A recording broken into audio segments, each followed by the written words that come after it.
क्योंकि इन नेताओं को जो मौसमी मेंढक है, इनको सिर्फ चुनाव आते ही ये जनता याद आती है, यह क्षेत्र याद आता है, इन क्षेत्र की समस्या याद आती है। इस क्षेत्र में सड़क, पानी, बिजली, एजुकेशन का स्तर देखने के लिए ये सिर्फ 3 महीने तक आते हैं। हम तो पूरे 5 साल तक कंटिन्यू इस क्षेत्र की समस्या से जुड़े रहते हैं। इस क्षेत्र की समस्या के समाधान के लिए हर संभव प्रयास करते हैं। इसलिए पहचान के कोई मोहताज नहीं है और जो ज़मीनी स्तर पर जो युवाओं के साथ में और सबके साथ में खड़े रहते हैं एनी टाइम, और किसी भी वक्त आप इनसे बात कर सकते हो। और सबसे चर्चित और युवा में फेमस जो नेताजी हैं, इनसे बातचीत करते हैं और चुनावी माहौल। बिल्कुल, आपके इस चैनल में आपका भी बहुत बहुत आभार, हमें बोलने के लिए मौका दे रहे हो, पूछ रहे हो। सर, आप युवाओं के साथ में बहुत एक्टिव रहते हैं और ज़मीनी स्तर पर काम करते हैं, तो इस बार चुनाव में कैसा माहौल है और क्या चल रहा है सर? हमने पिछला जो विधानसभा का चुनाव लड़ा, उस चुनाव में मैंने नहीं लड़ा, इस विधानसभा क्षेत्र के युवा साथियों ने लड़ा और 8,305 मत प्राप्त हुए, जिससे युवाओं में एक जागरूकता का कद बढ़ा।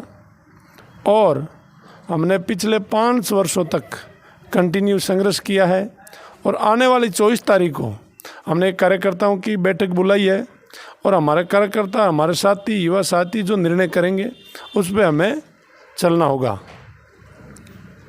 तो सर, आप क्या चुनाव लड़ने की भी तैयारी कर रहे हैं? क्या फैसला होगा आने वाली बैठक में? चुनाव लड़ने के लिए 5 साल से कंटिन्यू संघर्ष कर ही रहे थे। अब पहले हमने जब पिछला जो चुनाव लड़ा, उनमें हमने कार्यकर्ताओं के कहने से चुनाव लड़ा, क्योंकि हमारे पास बड़ी पूंजी नहीं है, बड़ा पैसा नहीं है, बड़ी पार्टियों के सिंबल नहीं है। तो हमने तो ये तय कर दिया भाई, गांव से उठ करके एक बूथ से आने वाला एक एक आदमी, एक एक गांव से एक एक कार्यकर्ता अगर कहेगा कि चुनाव लड़ना है तो लड़ना है।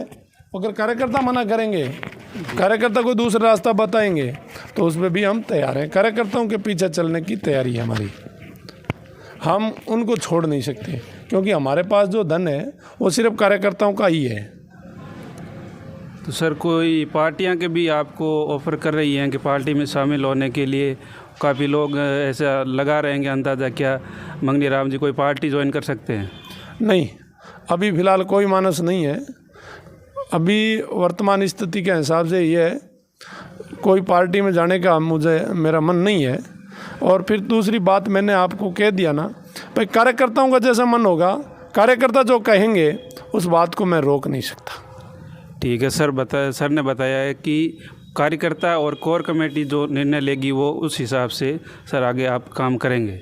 बिल्कुल, पिछले 5 वर्षों तक हमने भयंकर संघर्ष में कहीं कमी नहीं रखी।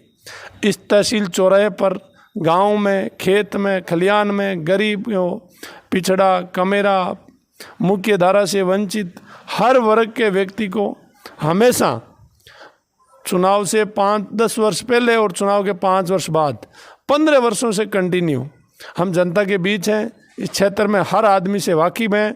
हर समस्या जो इस क्षेत्र से जुड़ी हुई समस्याओं के लिए हमने कई बार जन आंदोलन भी किए और जन समस्याओं को लेकर के हमने धरने, प्रदर्शन, रोड पर लड़ना, सरकारों को ज्ञापन, आए दिन किसी प्रकार की कोई कमी हमने नहीं रखी लड़ने में।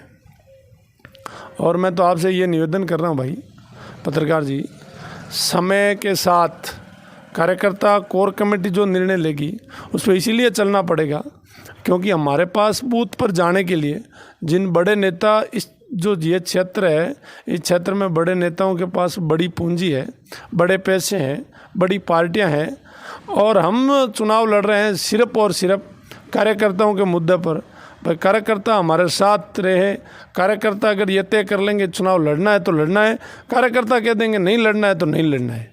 हमने कार्यकर्ताओं पे ही पूरा, हमने पिछले 5 वर्ष तक कार्यकर्ताओं ने 8,305 मत दिए और उनके साथ प्रत्येक वोटर ने 1 रुपये का भी हो उन्होंने मदद की।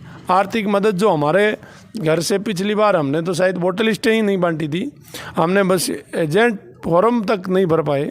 कई जगहों पर कई कमजोरियां रही पिछले चुनाव में। और पिछले चुनाव में हम पैम्पलेट बैनर भी नहीं बना पाए, गाड़ियाँ नहीं लगा पाए।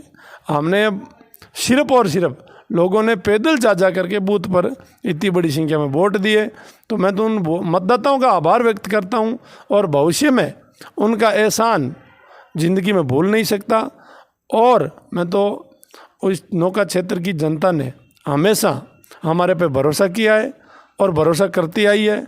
और जो मुख्य धारा से वंचित एक वर्ग है, वो पूरा का पूरा कुनबा हमारे पे 100% भरोसा करता है। इसमें किसी प्रकार का कोई संदेह नहीं है। चुनाव लड़ना नहीं लड़ना ये हमारे साथी कार्यकर्ता जिन्होंने 8,305 मत दिए थे वो तय करेंगे। मंगनाराम को किस रास्ते पे चलना है, वो जिस रास्ते को तय करेंगे उस पे मैं चलने के लिए तैयार रहूँगा। जी सर ने बताया कि अब चुनाव लड़ना या ना लड़ना उसकी जल्दी मीटिंग होगी और आपको सभी को सूचित कर दिया जाएगा। और ये अपडेट के लिए आप चैनल देखते रहिए और जब मीटिंग होगी सर से हम बात करेंगे, आपसे जल्दी आपके साथ साझा। आपसे ये लास्ट में ये कहना चाहता हूँ कि आप जो कह रहे हो, और अभी कई कार्यकर्ताओं के भी फ़ोन आते रहते हैं और कार्यकर्ता ये भी कहते हैं कि चुनाव में कई नेताओं को 5 दिन पहले, 10 दिन पहले, महीना भर पहले, 2 महीना पहले, ये इस प्रकार से 3 महीने पहले कई नेता कहीं घूम रहे थे। अब 3 महीने पहले आकर के विधानसभा के चुनाव लड़ने की तैयारी कर रहे हैं, गांव दीठ जा रहे हैं। और हमें तो हमारे पे ये कोई पूछता है हमारे से कि भाई आप चुनाव लड़ोगे कि नहीं लड़ोगे, ये तो हमारी टीम तय करेगी, हमारे कार्यकर्ता तय करेंगे। लेकिन ये मैं ज़रूर बता देना चाहता हूँ कि चुनाव लड़ना नहीं लड़ना तो कार्यकर्ताओं का काम है, वो लड़ेंगे। तो मेरा तो सिर्फ पर्चा रहा, पिछली बार भी मेरा तो पर्चा था, चुनाव कार्यकर्ता ने लड़ा। और भविष्य में भी कोई अगर चुनाव 2023 का विधानसभा का लड़ेंगे तो कार्यकर्ता लड़ेंगे। आपसे मैं ये गुंजाइश ज़रूर कर रहा हूँ मीडिया के माध्यम से कि भाई हमें 5 साल तक किसी प्रकार की कोई नई तैयारी करने की ज़रूरत नहीं है। और कार्यकर्ता कहेंगे चुनाव लड़ना है तो लड़ना है। कार्यकर्ताओं ने 1% कोई दूसरा मुंड बना लिया तो हम उसमें भी कार्यकर्ताओं की बात में रोक नहीं सकता। धन्यवाद। जय भीम, जय भारत।